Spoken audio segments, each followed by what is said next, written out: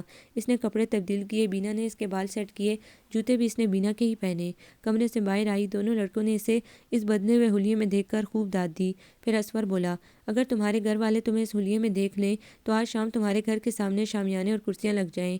لوگ جوان موت پر افسوس کے لیے جوک در جوک آئیں گے۔ بکو مت، ہم لوگ گاڑی میں بیٹھ کر جائیں گے اور گاڑی میں ہی واپس آئیں گے، کوئی نہیں دیکھے گا مریم کو۔ بینا نے بھائی کو ڈانٹا۔ آزادی کے یہ چند گھنٹے مجھے مل جائیں، میں انجوائے کر لوں، بے شک پھر وہ قتل کر دے۔ مریم کے انداز میں بے نیازی تھی۔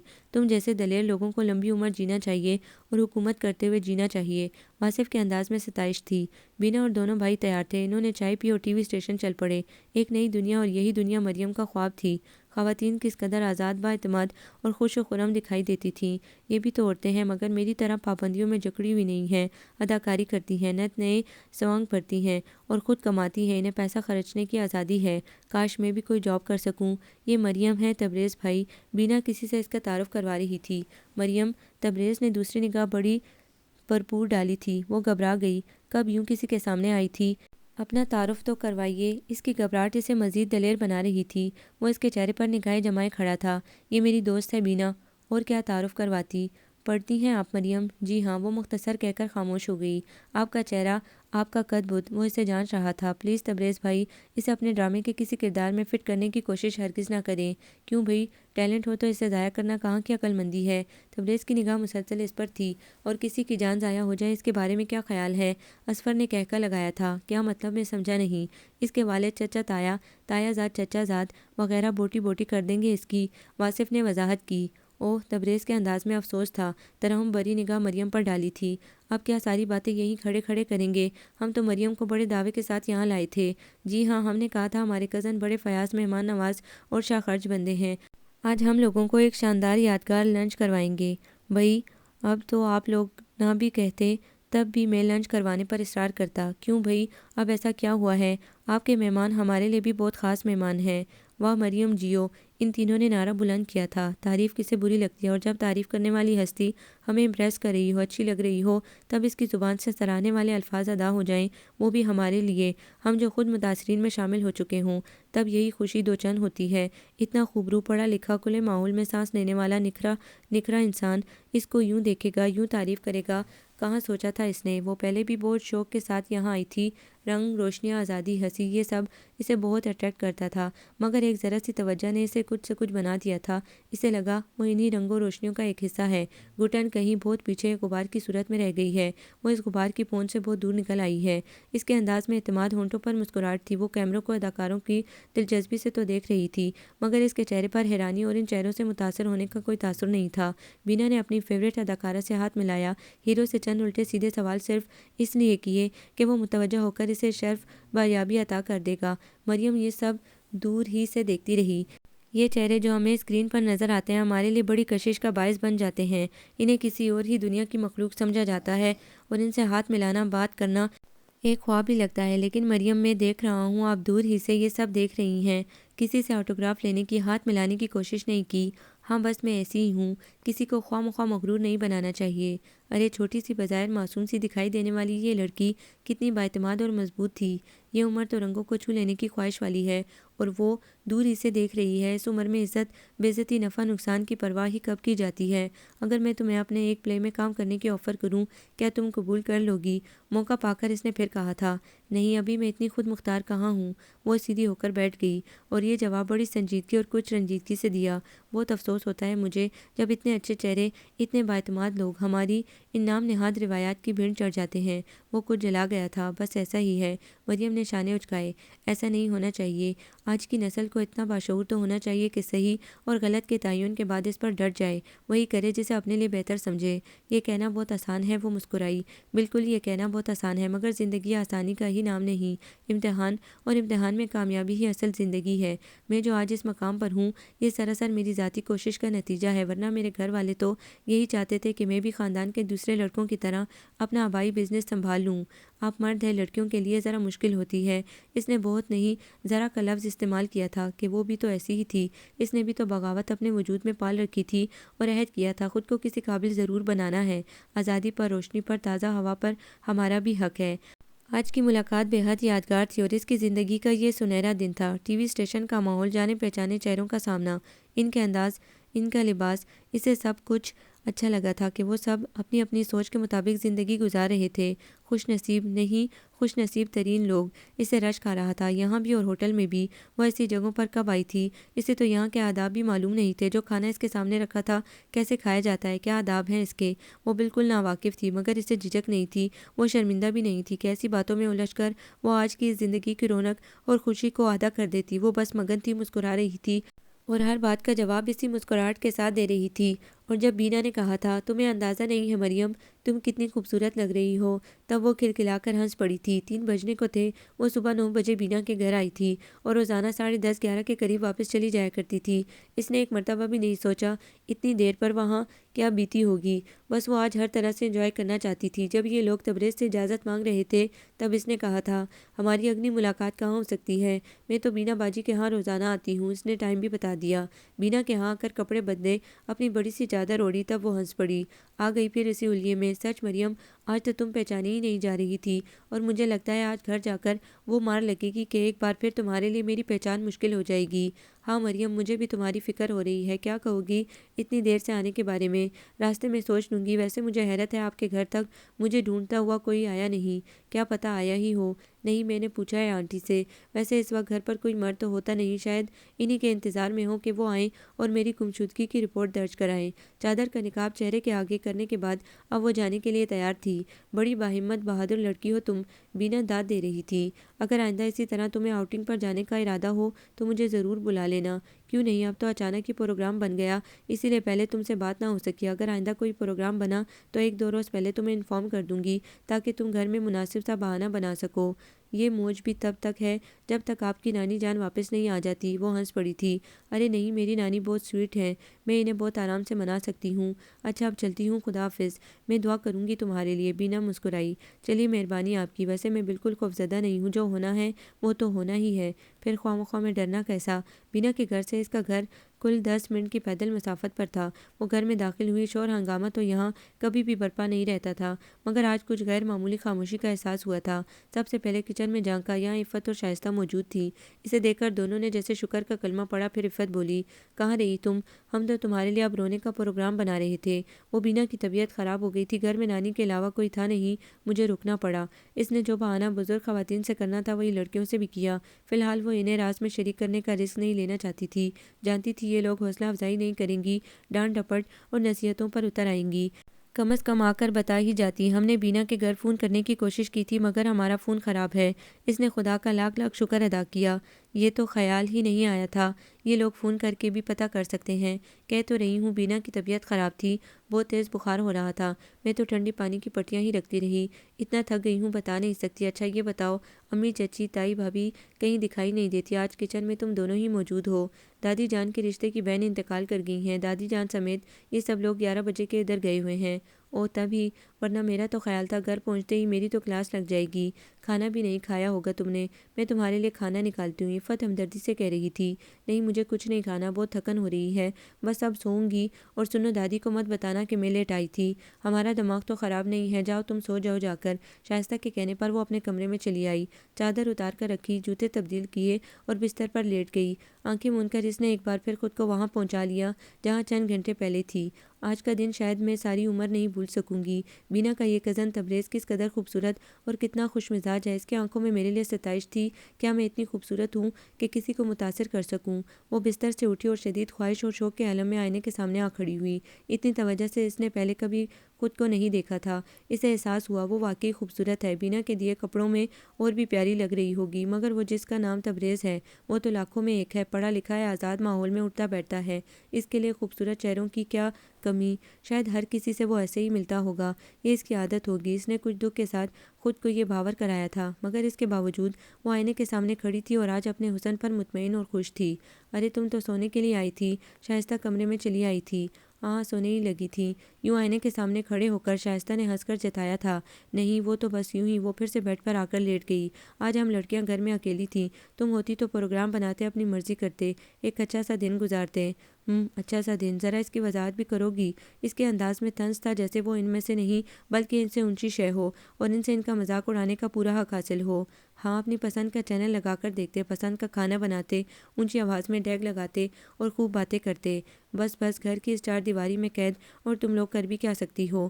عورت کے لیے چار دیواری ہی اس کی دنیا ہوتی ہے۔ مریم، تم خواب دیکھنا چھوڑ دو، ورنہ آنسوؤں کے سوا جھولی میں کچھ نہیں آئے گا۔ آنسو سے پہلے ہی میری جھولی بھر چکی ہے، اب جگہ ہی نہیں ہے۔ اس نے لاپرواہی سے کہا تھا۔ کیا سوچتی ہو تم اپنے بارے میں؟ آخر کرنا کیا چاہتی ہو؟ تمہیں یہ خوش فہمی کیوں ہے کہ ہمارے گھر کے مرد تمہیں اس قدر آزادی دیں گے؟ میری سوچ میں ان گھر کے مردوں کا کوئی وجود ہی نہیں۔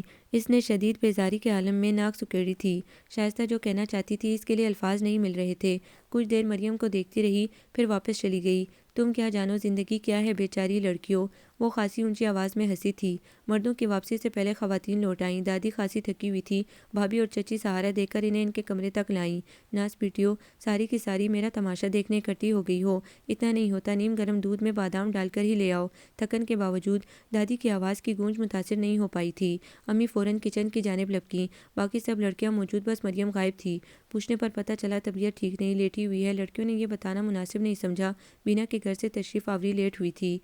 اس سے کہو جا کر دادی کو سلام کر لے، پھر چاہے لیٹی رہے۔ پتہ نہیں کیا ہے اس لڑکی کو، اسی ماحول میں رہنے کے باوجود سب سے مختلف مزاج رکھتی ہے۔ شبانہ، تم سمجھایا کرو اسے، مجھے ڈر لگتا ہے کہیں اس کے لیے کوئی مشکل نہ بن جائے۔ آپ پریشان مت ہوا کریں چچی، انشاءاللہ سب ٹھیک ہو جائے گا۔ شبانہ نے تسلی دینا چاہی، پھر مریم کو جگانے کمرے میں چلی آئی۔ دادی اور ان سب کی آمد کی اطلاع دی۔ اوف، وہ ابھی تو سوئے تھے، وہ اٹھنے کو تیار نہ تھی۔ رات ابھی باقی ہے، اٹھ جاؤ، تھوڑا کام کر لو، پھر سو جانا۔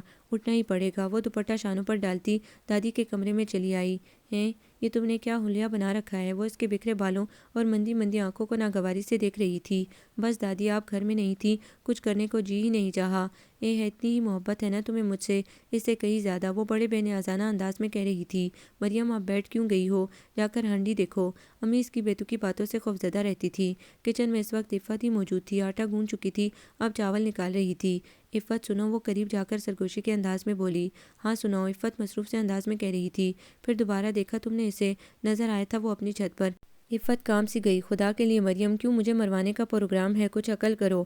عقل تم کرو، اتنا اچھا موقع مل رہا ہے اس ماحول سے جان چھڑانے کا، پتہ نہیں تم سمجھ کیوں نہیں رہی؟ اور تم تو جیسے سب کچھ سمجھ رہی ہو۔ بس میں کہہ دیتی ہوں، میرے حال پر رحم کرو، ایسی باتیں مت کیا کرو۔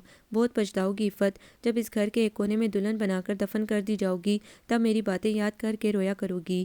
خود سوچو، اس گھر کا کوئی لڑکا اس قابل ہے کہ اسے تا زندگی کے ساتھ کے لیے قبول کر لیا جائے؟ مجھے کام کرنے دو۔ عفت نے سر جھٹک کر اس کی باتوں سے پیچھا چھڑانے کی کوشش کی تھی۔ اگر تمہیں اس سے بات کرتے ڈر لگتا ہے تو مجھ سے کہو، میں تمہاری بات اس تک پہنچا دوں گی۔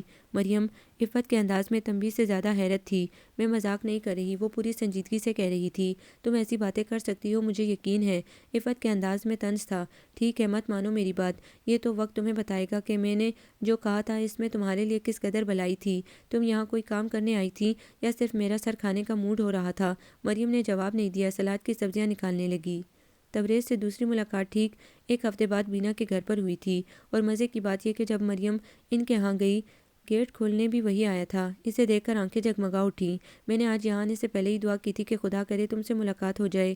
اب سوچ رہے ہوں گے کاش کچھ اور مانگ لیا ہوتا، وہ مسکرا کر بولی تھی۔ ہاں، اگر تمہارا زندگی بھر کا ساتھ مانگ لیا ہوتا تو کیا ہی اچھا تھا۔ ہٹیں، اب راستہ تو دیں۔ اس کی بات پر وہ کچھ سمٹ سی گئی تھی۔ بینا کے دونوں بھائی اور امی گھر پر نہیں تھیں۔ بینا کام والی ماسی سے اپنی نگرانی میں صفائی کروا رہی تھی۔ دونوں کو خاصا وقت مل گیا اور تبریز نے دوسری ملاقات میں حال دل بیان کر دیا، اس کی محبت کا اقرار کر کے اسے شاد و فرح کر دیا۔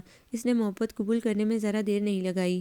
مریم، بینا کہتی ہے تم ایک دقیانوسی خیالات والی فیملی سے تعلق رکھتی ہو، مگر تمہیں دیکھ کر ایسا احساس نہیں ہوتا۔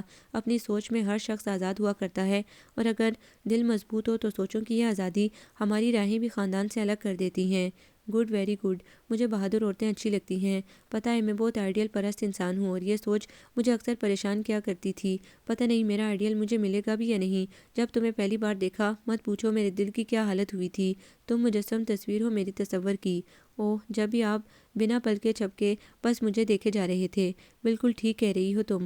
بعد میں مجھے اس حرکت پر افسوس بھی ہوا تھا۔ میں یہ سوچ کر شرمندہ ہوتا رہا تھا کہ پتہ نہیں تم میرے بارے میں کیا اندازہ لگا رہی ہوگی۔ ہاں جی، باتیں ختم ہو گئی یا میں جلدی آ گئی ہوں؟ بینا نے اندر داخل ہوتے ہی یہ کہا تھا اور مریم کو اندازہ ہوا تھا تبریز بینا سے اپنے اور اس کے بارے میں بات کر چکا ہے۔ بینا، اگر تم ہماری ملاقاتوں کا انتظام کرواتی رہو بہت دعائیں دوں گا۔ بالکل، مجھے بھلا کیا اعتراض ہو سکتا ہے دعائیں لینے میں۔ آپ آ جایا کریں، میں کسی نہ کسی طرح تنہائی فراہم کر ہی دیا کروں گی۔ اور اب 2 4 5 روز تک ہم لوگ واصف بھائی کی انگیجمنٹ کی رسم بھی ادا کر رہے ہیں۔ اس میں آپ بھی مدعو ہوں گے۔ میں مریم کی دادی کی منت سماجت کر کے اسے بھی لے ہی آؤں گی۔ میری دادی کبھی اجازت نہیں دیں گی۔ تقریب شام کی ہوگی، تب تک تو ہمارے گھر کے حضرات بھی تشریف لا چکے ہوتے ہیں۔ تم صاف انکار کر رہی ہو۔ مایوس مت کرو مجھے، کوئی راستہ نکال لینا۔ آپ میرے گھر والوں کو نہیں جانتے، مجھے صرف تم سے مطلب ہے۔ اچھا تبریز بھائی، زیادہ اداس نہ ہوں، میں پوری کوشش کروں گی اسے لانے کی۔ اور یہ بھی نخرہ دکھا رہی ہے، گھر والے کیسے بھی ہوں یہ ہے بڑی دلیر، جو کرنا چاہتی ہے کر گزرتی ہے۔ بینا نے غلط نہیں کہا تھا، وہ واقعی ایسی ہی تھی۔ گھر آنے تک فیصلہ کر چکی تھی واصف کی تقریب پر ضرور جانا ہے، چاہے کچھ بھی ہو جائے۔ ابھی پورے 5 روز باقی ہیں، تب تک کوئی مناسب بہانہ سوجھ ہی جائے گا۔ مریم، تم آج کل بہت خوش رہنے لگی ہو، گھر کی حالت پر جلنا کڑنا چھوڑ ہی دیا ہے تم نے۔ شائستہ اور شبانہ اسے مسلسل نوٹ کر رہی تھیں۔ بہت صحیح اندازہ لگایا ہے تم لوگوں نے، میں واقعی بہت خوش ہوں۔ وہ بڑے مطمئن انداز میں کرسی پر بیٹھی تھی۔ وجہ نہیں بتاؤ گی؟ بتاؤں گی، ضرور بتاؤں گی، مگر ابھی نہیں، بس تھوڑے دن انتظار کر لو۔ اس کا مطلب ہے واقعی کوئی اہم بات ہے؟ بالکل ہے، تم سنو گی تو حیران رہ جاؤ گی۔ پھر ابھی بتا دو، مجھ سے انتظار نہیں ہوگا، شبانہ منت بھرے انداز میں کہہ رہی تھی۔ نہیں، ابھی میں بتا ہی نہیں سکتی، اسے مجبوری سمجھو۔ کہا نا، زیادہ انتظار نہیں کرواؤں گی۔ مریم، کبھی کبھی مجھے یہ لگتا ہے تم صحیح اور ہم غلط ہیں، ہمیں بھی تمہارے جیسا ہی ہونا چاہیے۔ خدا کے لیے شبانہ، یہ ایک افلاطون کیا کم ہے جو تم بھی اسی طرح سوچنے کی تیاری کرنے لگی ہو؟ لگام دو اپنی سوچ کو، ورنہ مریم کی طرح بہت دور نکل جاؤ گی۔ مجھے لگتا ہے ایک روز میری محنت رنگ لائے گی، اس گھر کی سب لڑکیاں باشعور ہو جائیں گی۔ کیا باتیں ہو رہی ہیں؟ ڈھیروں سبزی بنانے کے بعد تھکی تھکی سی عفت چلی آئی۔ باتیں بڑی اہم ہیں، ایک خبر دینا بھول گئی۔ ٹھیک 2 روز کے بعد بینا کے بھائی کی منگنی ہے اور میں بھی اس پر مسرت تقریب میں شرکت کرنے والی ہوں۔ تمہیں اجازت کون دے گا؟ انہوں نے اہمیت نہیں دی اس بات کو۔ تم لوگ گھر میں کسی سے یہ ذکر مت کرنا، باقی میں سنبھال لوں گی۔ بس یہ بتاؤ کپڑے کون سے پہنوں؟ کسی نے اس کی بات کو اہمیت نہیں دی۔ وہ سوچ رہی تھی سوال ہی پیدا نہیں ہوتا جو دادی اسے جانے کی اجازت دے دیں۔ مریم نے عید پر بنایا جانے والا اپنا ہلکا گلابی سوٹ منتخب کیا تھا اور استری کرنے کے بعد الماری میں ٹانگ دیا تھا۔ تقریب والے روز صبح کو بینا ان کے ہاں منصوبے کے مطابق آ گئی تھی۔ دادی کے کمرے میں ہی بیٹھی اپنی نانی کا سلام دیا اور پھر بھائی کی منگنی کی تقریب کے بارے میں بتایا۔ بہت مبارک ہو، خدا نصیب اچھے کرے۔ آج آپ لوگ رات کا کھانا مت پکائیے گا، کھانا ہمارے ہاں سے آئے گا۔ او، یہ تو خواہ کا تکلف ہے۔ دادی سن کر بے حد خوش ہو گئیں اور اب زیادہ محبت سے بینا کے ساتھ باتیں کرنے لگی۔ دادی اگر برا نہ مانے تو میں مریم کو تھوڑی دیر کے لیے اپنے گھر لے جاؤں؟ دراصل میں اکیلی ہوں، اتنا کام نہیں کر سکتی، بس اسے کچن میں اپنے ساتھ رکھوں گی، باہر مہمانوں میں نہیں لاؤں گی۔ مجھے پتہ ہے آپ پردہ دار لوگ ہیں، میری نانی تو اس بات کی بہت قدر کرتی ہیں۔ آپ بھروسہ رکھیں، یہ صرف کچن تک محدود رہے گی، اصل میں اکیلی ہوں، کام بہت ہے۔ اس نے جس انداز میں بات کی تھی دادی کو انکار بھی کچھ مناسب نہیں لگ رہا تھا، مگر لڑکی کو یوں بھیجنا بھی مسئلہ تھا۔ مجھے اعتراض کوئی نہیں، مگر شام کو اس کے ابا چچا گھر آ جاتے ہیں، وہ کبھی اجازت نہیں دیں گے۔ ارے رہنے بھی دیجیے دادی جی، اگر آپ انہیں سمجھائیں گی تو وہ ضرور سمجھ جائیں گے، یہ میرا وعدہ ہے۔ بس انگوٹھی پہنانے کی رسم تک ہی اسے روکوں گی، پھر مٹھائی پھل اور کھانا لے کر اس کے ساتھ آپ کے ہاں آؤں گی۔ مجھے علم ہے آپ لوگ رات کا کھانا جلدی کھا لیتے ہیں۔ مٹھائی پھل اور تقریب کا کھانا، ان کے گھر کے حالات اتنے اچھے نہیں تھے جو 3 ٹائم کے کھانے کے بعد یہ شوق پورے کر سکتے۔ پھل آتے تھے تو بس گنے چنے سب کے حصے میں آ جاتے، مٹھائی کھائے تو مہینوں گزر جاتے۔ یہ تو مل جل کر رہنے کی وجہ سے سب کا کام چل رہا تھا۔ دادی کو بینا کے خلوص کے آگے ہار ماننا پڑی۔ بینا نے آ کر مریم کو خوشخبری سنائی، جسے باقی لڑکیوں نے بڑی حیرت سے سنا۔ اس نے اپنے کپڑے شاپر میں ڈال کر بینا کو پکڑا دی اور بولی، گھر میں سے کوئی سادہ سا سوٹ پہن کر آ جاؤں گی، وہیں آ کر تیار ہوں گی۔ تم کتنی چالاک ہو مریم۔ شائستہ حیرت چھپا نہیں سکی۔ اس کو چالاکی نہیں، ذہانت کہتے ہیں۔ وہ مسکرائی۔ بینا نے بھی اس کی ہاں میں ہاں ملا دی۔ شام کو وہ سادہ سا سبز کاٹن کا سوٹ پہنے، بالوں کو کلپ میں قید کیے، دادی کے حضور سلام کے لیے حاضر تھی۔ اچھا دادی جان اب میں چلتی ہوں، ان لڑکیوں سے کہہ دیں آج سارا کام خود ہی کر لیں، میرے لیے کچھ نہ رکھیں، میں تو وہاں بینا باجی کے ساتھ کام کرتے کرتے تھک جاؤں گی، پھر ہمت نہیں ہوگی۔ ٹھیک ہے، اور سنو باورچی خانے میں ہی رہنا، باہر مت نکلنا۔ آپ مجھے ایسے سمجھتی ہیں دادی جان؟ مرد تو دور کی بات، میں تو غیر عورتوں کے سامنے جاتے بھی گھبراتی ہوں۔ اچھا ٹھیک ہے، اور سنو اپنے گھر لانے کے لیے جو کھانا اور مٹھائی ہوگی وہ خود ہی نکالنا اور بوٹیاں زیادہ ڈال لینا۔ یہ بھی کوئی کہنے کی بات ہے، میں اچھی والی مٹھائی، پھل اور کھانا آپ لوگوں کے لیے سنبھال کر رکھوں گی۔ اور سنو جلدی آ جانا، ایسا نہ ہو انتظار کرتے کرتے ہمیں بھوکے ہی سونا پڑے۔ وہ اس بات میں سر ہلا کر چلی آئی۔ اس وقت بینا کے گھر میں اکا دکا مہمان ہی آئے تھے اور ڈرائنگ روم میں ہی بیٹھے تھے۔ وہ سیدھی بینا کے بیڈ روم میں گئی۔ بڑے وقت پہ آئی ہو۔ بینا گرے سلک پر گرین اور گولڈن موتیوں کے کام کا سوٹ پہنے بڑی پیاری لگ رہی تھی۔ کتنا خوبصورت سوٹ ہے، وہ ستائش سے دیکھ رہی تھی۔ تمہارا بھی پیارا ہے، اور سچ تو یہ ہے مریم، تم جو بھی پہن لو اچھا ہی لگتا ہے۔ میں تو تیار ہوں، تم چینج کر لو، پھر تمہارے بال بنا کر میک اپ بھی کر دوں گی۔ بینا نے اسے تیار کرنے میں 1 گھنٹہ لگایا، اور جب اس نے آئینہ دیکھا تو بے اختیار یہ کہہ اٹھی، ہائی بینا باجی، یہ میں ہوں۔ میں نے کہا تھا نا تم بے حد پیاری ہو، میں دیکھ کر آتی ہوں تبریز بھائی آ گئے ہیں یا نہیں۔ وہ باہر نکل گئی اور مریم آئینے کے سامنے ہی جمی رہی، یہاں تک کہ وہ اندر آیا۔ عین اس کی پشت پر کھڑے ہو کر ہاتھ شانے پر رکھ دیے۔ اوہ، وہ شرما کر پیچھے ہٹی۔ میں نے شاید ڈسٹرب کر دیا یوں بے وقت آ کر، تم اپنے ہی عشق میں گرفتار ہونے کو تھی۔ نہیں، اب ویسی بھی کوئی بات نہیں، وہ چیم گئی۔ بہت بہت پیاری لگ رہی ہو، بالکل کسی گڑیا کی مانند معصوم اور خوبصورت۔ وہ کیا کہتی مسکرا کر سر جھکا لیا۔ اجازت مل گئی آنے کی، ورنہ میں تو سوچ رہا تھا پتہ نہیں آؤ گی بھی یا نہیں۔ آپ نے کہا تھا آنا تو مجھے تھا ہی۔ اتنا مانتی ہو مجھے، اعتبار کریں مجھے خوشی ہوگی۔ بولو مریم، ساتھ دو گی میرا؟ کسی مشکل سے گھبراؤ گی تو نہیں؟ اب آ کے یہ سوال کر رہے ہیں۔ ساتھ دوں گی، میں نے تو اپنے ہر راستے پر آپ کو کھڑا پایا ہے۔ اس کے معصوم چہرے پر گہری سنجیدگی تھی، اور وہ اپنی عمر سے کئی بڑی بات کہہ گئی تھی۔ میں نے تمہیں چاہا ہے، اپنے جذبوں میں سچا ہوں، کھرا ہوں، دھوکہ دینے کا سوچ بھی نہیں سکتا۔ تمہیں بہت جلد اپنانا چاہتا ہوں۔ یہ بتاؤ تم تک پہنچنے کے لیے کیا کیا رکاوٹیں عبور کرنا ہوں گی؟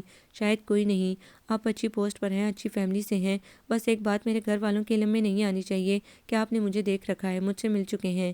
ٹھیک ہے، میں بینا سے بات کروں گا، وہ کوئی نہ کوئی حل نکال لے گی۔ میرا خیال ہے رشتے کے لیے تمہارے گھر بھی بینا کے والدین ہی آئیں گے، کیونکہ آپ کے گھر والے، اس کا دل برا ہوا، شاید وہ اسے قبول کرنے کو کسی طور تیار نہیں ہوں گے۔ میرے والد ایکسیڈنٹ میں معذور ہو چکے ہیں، وہ کہیں آ جا نہیں سکتے۔ پشاور میں رہائش ہے ہماری، اور میری 5 بہنیں ہیں، میں اکلوتا بھائی ہوں۔ 5 بہنیں، اکلوتا بھائی؟ اسے جھٹکا سا لگا، سنبھل کر بولی، سب شادی شدہ ہیں نا؟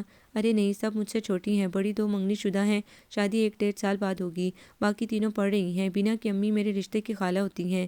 میرے والد اس فیملی پر بہت اعتماد کرتے ہیں، محبت کرتے ہوئے ہمارے سامنے صرف محبوب کی ذات ہوتی ہے، اور ہم اس پر اپنا پورا اختیار سمجھ لیتے ہیں، آرزوؤں کے محل بناتے ہیں، اور اس میں صرف 2 پیار کرنے والے وجود بستے ہیں۔ یہ تو بھول ہی جاتا ہے زندگی تنہا نہیں، اس میں اور بھی بہت سے رشتے ساتھ ساتھ چلتے ہیں۔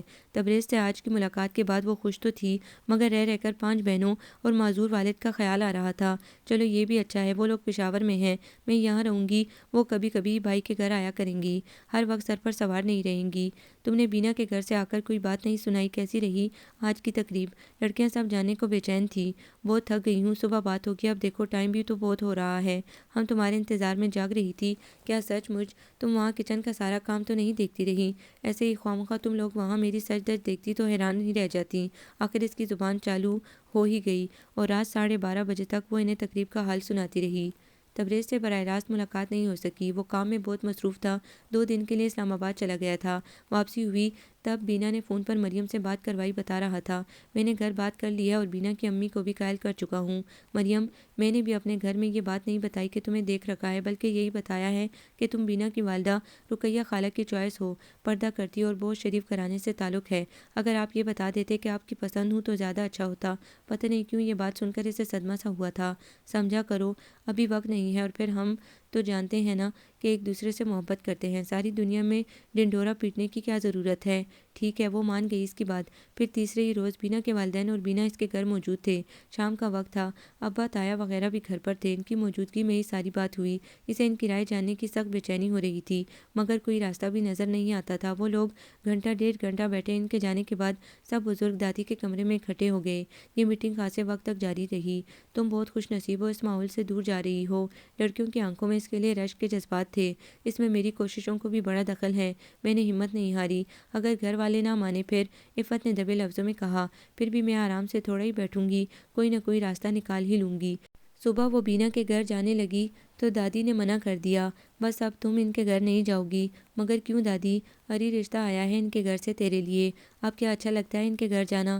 تو کون سا رشتہ قبول ہو گیا ہے؟ قبول بھی ہو جائے گا، سب سے ناانجار تو ہی تھی، پتہ نہیں اللہ نے قسمت ایسی اچھی کیوں کر دی، اتنا پڑھا لکھا لڑکا ہے، نوکری بھی بہت اچھی، تیرے تایا سوچ رہے ہیں رشتہ ہو جائے، اس سے سفارش کروا کر اپنے لڑکوں کو بھی اچھی جگہ لگوا دیں گے۔ او تو بات پکی ہے، اس لالچ کی وجہ سے یہ لوگ کبھی انکار نہیں کریں گے۔ اس کا جی چاہا ابھی 2-3 چھلانگیں لگائے اور چیخ چیخ کر اپنی خوشی کا اظہار کرے۔ اے لڑکیوں، میرا رشتہ پکا سمجھو۔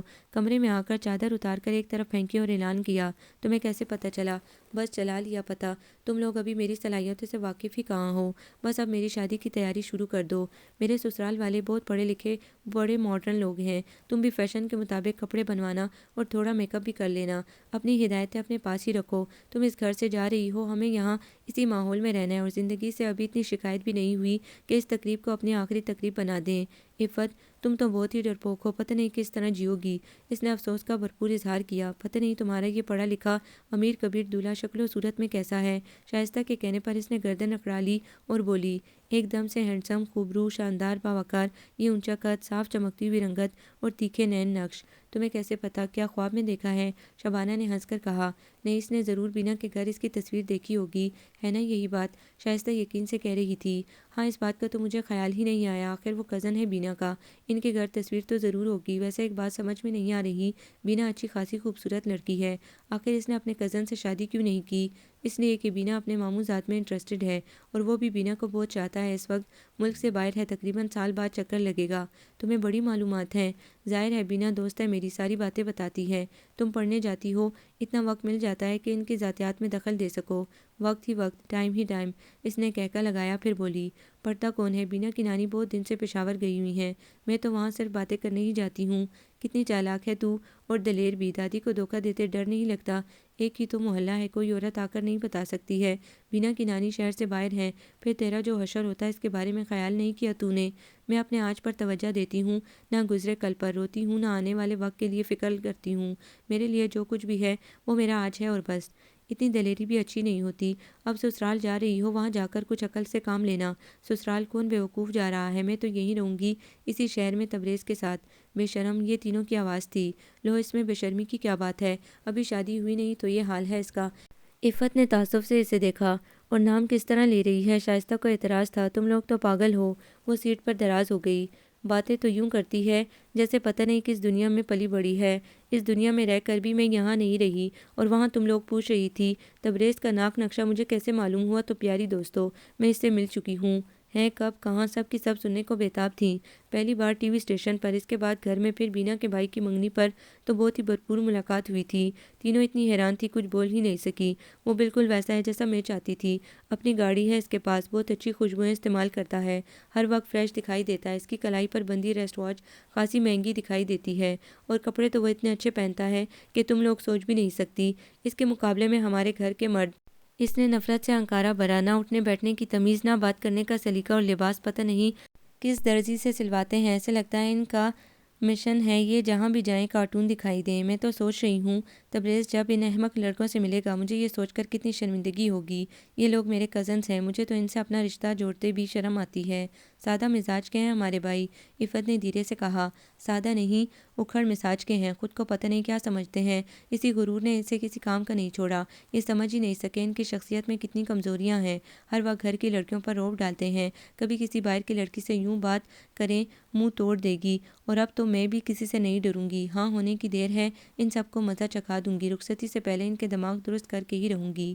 بات ہو رہی تھی تبریز کی، عفت نے یاد دلایا، ہاں یہی بتا رہی تھی میں، بینا اور اس کے بھائیوں کے ساتھ ٹی وی اسٹیشن گئی تھی، وہاں اسے دیکھا، اور پہلے میں اسے اچھی لگی، پھر وہ بھی مجھے اچھا لگنے لگا، نہیں، یوں کہنا ٹھیک ہوگا، پہلے اس نے محبت کا اظہار کیا، پھر میں نے بھی کر دیا، اچھا تو وہ مجھے پہلی نظر میں ہی لگا تھا، اب یہ کیا پتہ تھا یہ شخص میری زندگی سنوار دے گا، خوابوں کو حقیقت میں بدل دے گا۔ اتنے خواب مت سجاؤ مریم، مرد سارے ایک جیسے ہوتے ہیں، اور ہمارے ملک میں ہر گھر کا ماحول تقریباً ہمارے ہی گھر جیسا ہے۔ اچھا جی، تم نے کتنے گھر دیکھ رکھے ہیں، چار دیواری میں قید ہو کر اور کیا باتیں کر رہی ہو؟ اس نے شبانہ کو اچھی خاصی سنا دی، ہمارے معاشرے میں عورت کی آزادی کو اچھی نظر سے کہاں دیکھا جاتا ہے؟ شائستہ نے کہا۔ مریم نے منہ بنایا، پھر بولی، معاشرے میں نہیں، طبقے میں کہو۔ ہمارا طبقہ تنگ نظر تنگ دل ہے۔ اصل میں اس طبقے کے مرد بیچارے باہر تو ہر کسی کے سامنے جی جی کرتے ہیں، گھر آ کر عورتوں پر روب جھاڑ کر اپنی تسکین کرتے ہیں، لیکن تبریز کا تعلق اچھی سوسائٹی سے ہے۔ وہ کھلے اور صاف دل و دماغ کا مالک ہے۔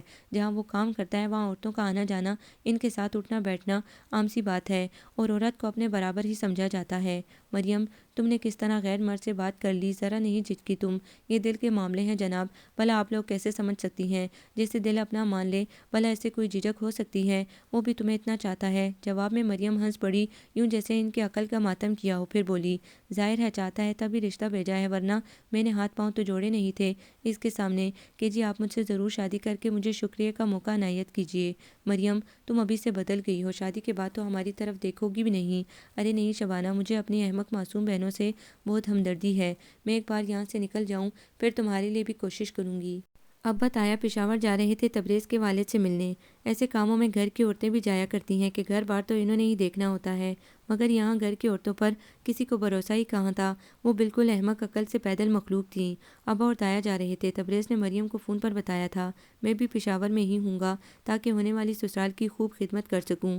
یہ لوگ 2 روز کے بعد واپس آئے، بے حد مطمئن اور خوش تھے، ہاں کر کے آئے تھے، اور چونکہ تبریز کے ابا تو رسم کے لیے آ نہیں سکتے تھے، انہوں نے ہونے والی بہو کے لیے جوڑا اور انگوٹھی بھیج دی تھی۔ ویلوٹ کا فالسے کلر کا سوٹ تھا، خوب باریک کام تھا دبکے کا، مریم کو پسند نہیں آیا، اسے تبریز کے ہاں سے ایسے جوڑے کی امید نہیں تھی۔ انگوٹھی بھی روایتی سے ڈیزائن کی تھی، دادی نے ہاتھ میں تول کر دیکھی تھی اور وہ خاصی مطمئن تھی کہ انگوٹھی اچھے خاصے وزن کی تھی۔ شادی کی تیاریاں شروع ہو چکی تھی، تبریز کے ابا نے کہا تھا ہم لوگ جہیز کے بھوکے نہیں، اللہ کا دیا سب کچھ ہے ہمارے گھر۔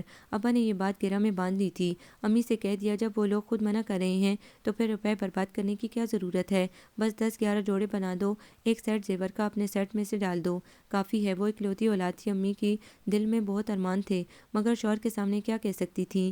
تبریز آج کل بہت مصروف تھا، اکثر اسلام آباد میں ہی ہوتا تھا، پورے 1 ہفتے بعد لوٹا، بتا رہا تھا پشاور سے ہو کر آیا ہوں، شادی کی تیاریاں عروج پر ہیں، میری بہنیں اپنے ہاتھوں سے تمہارے کپڑے تیار کر رہی ہیں۔ اسے بہنوں سے کوئی دلچسپی نہیں تھی، خاموش رہی۔ ایک اور خبر سنو، میری ٹرانسفر پشاور ہو گئی ہے، اب ہم سب مل کر رہیں گے، میرے ابا کی یہ بڑی خواہش تھی، شکر ہے کہ یہ کام بھی ہو گیا۔ پشاور؟ تبریز یہ بڑا شہر ہے، اس سے کیا فرق پڑتا ہے، اور پھر وہ میرا اپنا گھر ہے، میری بہنوں کو گھر میں ایک سمجھدار عورت کی ضرورت بھی ہے، اب وہ شادی کی عمر کو پہنچ رہی ہیں، رشتے کے سلسلے میں اکثر لوگ آتے رہتے ہیں، میرے والد خواتین سے گفتگو تو نہیں کر سکتے، تم ہوگی تو یہ مسئلہ نہیں رہے گا۔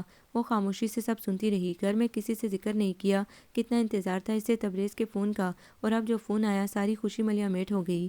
چلو کوئی بات نہیں، میں کسی کو اپنے معاملات میں دخل دینے کی اجازت ہی نہیں دوں گی، 2 بہنیں تو جلد ہی بیاہی جائیں گی، باقی 3 ابھی چھوٹی ہیں، مگر میں جلد ہی ان کی بھی شادی کروا دوں گی، اور والد تو ہیں معذور، وہ بیچارے کیا کہہ سکتے ہیں۔ یہ سب سوچ کر وہ ایک بار پھر مطمئن ہو گئی تھی۔ بینا ایک روز ملنے آئی، تب اس نے پشاور کے بارے میں پوچھا، کیسا شہر ہے، اور ان لوگوں کا جو وہاں پر گھر ہے وہ کیسا ہے؟ وہ لوگ پشاور شہر سے ذرا ہٹ کر رہتے ہیں، اور گھر ان کا اتنا بڑا ہے کہ تمہارے گھر جیسے 4 گھر اس میں سما جائیں، اور باقی سب کچھ تم جا کر دیکھ لینا، ویسے مجھے یقین ہے تم خوش رہو گی۔ تبریز بھائی ہیں ہی بہت اچھے، اور ان کی بہنیں بھی بہت اچھی ہیں، سادہ مزاج کی لڑکیاں ہیں، تمہاری بات آسانی سے مان لیا کریں گی۔ شادی میں 1 ہفتہ رہ گیا، تایا نے ڈھولک کو خرافات قرار دے کر گھر میں اس کا داخلہ ممنوع قرار دے دیا۔ گھر کے لڑکوں کو نہ چاہتے ہوئے بھی کچھ نہ کچھ کام تو کرنا پڑتا تھا، اسی لیے آج کل مزاج سوا نیزے پر تھے، اور مریم کو اب کسی کی پرواہ بھی کب تھی۔ اس نے سوچ لیا تھا شادی کے بعد جب اس گھر میں آئے گی، چادر کو اچھی طرح لپیٹ کر نقاب لے کر نہیں، بلکہ صرف دوپٹہ لے کر، اور وہ بھی گلے میں ڈال کر آئے گی، تب یہ سب حکومت کرنے والے کس قدر دل ملائیں گے، مگر بس نہیں چلے گا مجھ پر۔ بارات میں تبریز کے دوست اور بینا کی فیملی شامل تھی، اس کے والد کی معذوری کی وجہ سے پشاور سے کوئی بھی شریک نہیں ہوا تھا، وہ تو تھی ہی خوبصورت، دلہن بن کر اور بھی نکھار آیا، جس نے دیکھا تعریف کی۔ بائی ایئر اسی روز یہ لوگ پشاور کے لیے روانہ ہو گئے، ابھی تو وہ دلہن تھی، اسے سر جھکا کر نظر جھکا کر رہنا تھا، خواہش کے باوجود سر اٹھا کر گھر کا جائزہ نہیں لے سکی۔ یہ میری بہنیں ہیں، تبریز کمرے میں لڑکیوں کو لے کر آیا تھا، اس نے سر اٹھا کر دیکھا، گوٹے کناری والی لباس پہنے، بالوں کی 2 چوٹیاں خوب کس کر بنائے، آنکھوں میں ڈھیروں کاجل لگائے، وہ کہیں سے بھی تبریز کی بہنیں نہیں لگتی تھیں۔ آؤ میرے والد کے کمرے میں چلو، سلام کر کے دعائیں لو۔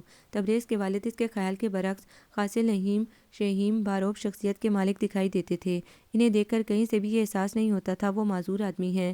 سلام کے جواب میں ہنکارہ بھرا، پھر بولے، رقیہ پر ہمیں بھروسہ ہے، وہ جانتی ہے ہم لوگ روایت پرست ہیں، عورت کی آزادی کے قائل نہیں ہیں، عورت کی دنیا 4 دیواری کے اندر ہے، میرا بس چلے تو گھروں سے باہر آوارگی کرنے والی عورتوں کو گولی سے اڑا دوں۔ تم چادر اوڑھتی ہو، ہمارے ہاں برقع پہنا جاتا ہے۔ اول تو تمہیں گھر سے باہر کہیں آنے جانے کی ضرورت نہیں، اگر جاؤ تو برقع استعمال کرو، گھر کے کاموں پر توجہ کل سے دینی شروع کرو۔ اس گھر میں تمہاری ساس نہیں ہے جو چاؤ پورے کرے، یہ بچیاں ہیں جو تمہاری عمر کی ہیں، مگر انہیں اپنی بیٹیوں کی طرح سمجھنا ہوگا۔ باقی یہ جو تمہارا شوہر ہے، یہ میرا بیٹا ہے اور میرے حکم کے بغیر سانس بھی نہیں لے سکتا، اس لیے تمہیں ہر معاملے میں مجھ سے اجازت لینا ہوگی۔ جاؤ جا کر منہ دھو لو، میں یہ میک اپ کے نام پر کی گئی خرافات پسند نہیں کرتا۔ مریم نے بمشکل سانس لیتے ہوئے اپنے ساتھی کی جانب دیکھا، وہ باپ کے سامنے سر جھکائے مؤدب کھڑا تھا۔ میں کہاں سے چلی تھی، کہاں ہوں؟ شاید کہیں سے ہی نہیں چلی، کہیں نہیں پہنچی، میں جہاں تھی وہاں ہوں۔ عورت ہمارے دیس کی عورت دائرے میں گھومتی ہے اور پگلی یہ سمجھتی ہے آگے اور آگے بڑھ رہی ہے، نئی منزلوں کی طرف رواں دواں ہے، مگر دائرے میں گھومنے والے جہاں سے چلتے ہیں وہیں پہنچ جاتے ہیں۔ آپ کو یہ ناول کیسا لگا؟ کمنٹس میں اپنی رائے ضرور دیں۔ ہمارے چینل کو لائک کریں، سبسکرائب کریں، شیئر کریں۔